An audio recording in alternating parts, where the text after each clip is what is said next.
ఆదాయానికి మించి ఆస్తుల కేసులో అరెస్ట్ అయినటువంటి సిసిఎస్ ఏసీపీ ఉమామహేశ్వరరావుకు ఏసీబీ ప్రత్యేక కోర్టు 3 రోజుల పోలీస్ కస్టడీ విధించింది. ఈ రోజు నుంచి ఆయన్ని 3 రోజుల పాటు ఏసీబీ అధికారులు ప్రశ్నించనున్నారు. ఇక ప్రస్తుతం చంచల్గూడ జైల్లో రిమాండ్లో ఉన్న ఉమామహేశ్వరరావు ఏసీబీ బృందం తమ కస్టడీలోకి తీసుకొనుంది. ఆదాయానికి మించి ఆస్తుల వ్యవహారంలో ఉమామహేశ్వరరావు నివాసంలో సోదాలు జరిపిన అధికారులకు 37 లక్షల నగదు, 60 తులాల బంగారం గుర్తించి సీజ్ చేశారు. దీంతో పాటు స్థిర చరాస్తుల పత్రాలను స్వాధీనం చేసుకున్నారు. ఉమామహేశ్వరరావు ఆస్తుల విలువ 3.95 కోట్లకు పైగా ఉంటుందని ఏసీబీ అధికారులు అంచనా వేశారు.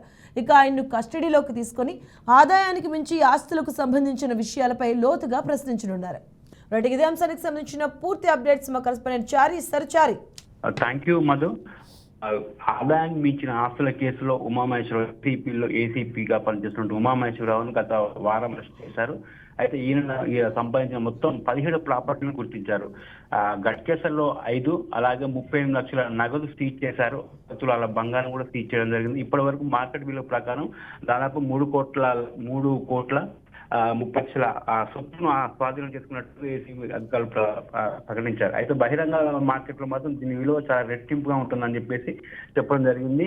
అయితే 2 లాకర్లు కూడా గుర్తించడం జరిగింది. ఒక లాకర్లో మాత్రం ప్రదీప్ అనే పేరు రావడంతో ఆ ప్రదీప్ ఎవరు అని చెప్పేసి అనే యాంగిల్లో కూడా వాళ్ళు ప్రశ్నించడం జరిగింది. అలాగే షామీర్పేటలో కూడా ఒక విల్లాను వాళ్ళు గుర్తించడం జరిగింది.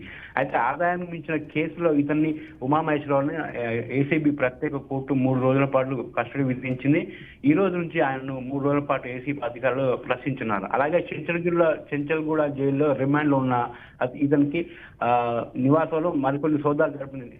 చెంచల్గూడ జైల్లో ఇతను రిమాండ్లో ఉన్నాడు. ఏసీబీ బృందం కస్టడీకి ఈ రోజు తీసుకొని ఉంది. అలాగే దీనిపై కూడా ఆదాయాన్ని మించి ఆస్తులకు సంబంధించిన విషయాలపై కూడా ఇతను లోతుగా ప్రశ్నించే అవకాశం కూడా ఈ రోజు నుంచి ఉంది.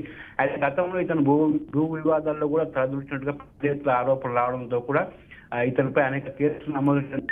ఇబ్రాహీంపట్నంలో కూడా ఏసీబీ సమయంలో కూడా అనేక భూదందాల్లో పార్టిసిపేట్ అవ్వడం, అలాగే బాధితులకు కాకుండా ఎవరైతే లబ్ధిదారులు ఉంటారో వాళ్ళకి సంబంధించి సపోర్ట్ చేయడం, వాళ్ళ నుంచి డబ్బులు గుంజుకోవడం అని చెప్పేసి అనేక రకాలుగా ఉంది. అయితే ఇంకొకటి సాహితీ ఇన్ఫ్రా కేసు కూడా నిందితుల నుంచి డబ్బులు వసూలు చేస్తున్నట్టుగా అనుమానాలు రావడంతో ఒకసారి ఇతనిపై ఏసీబీ దాడులు చేసింది. సోదాలు ఇప్పటికే పెద్ద ఎత్తులో నగదు, బంగారాభరణాలు, ల్యాండ్కు సంబంధించిన డాక్యుమెంట్లు కూడా స్వాధీనం చేసుకోవడం జరిగింది.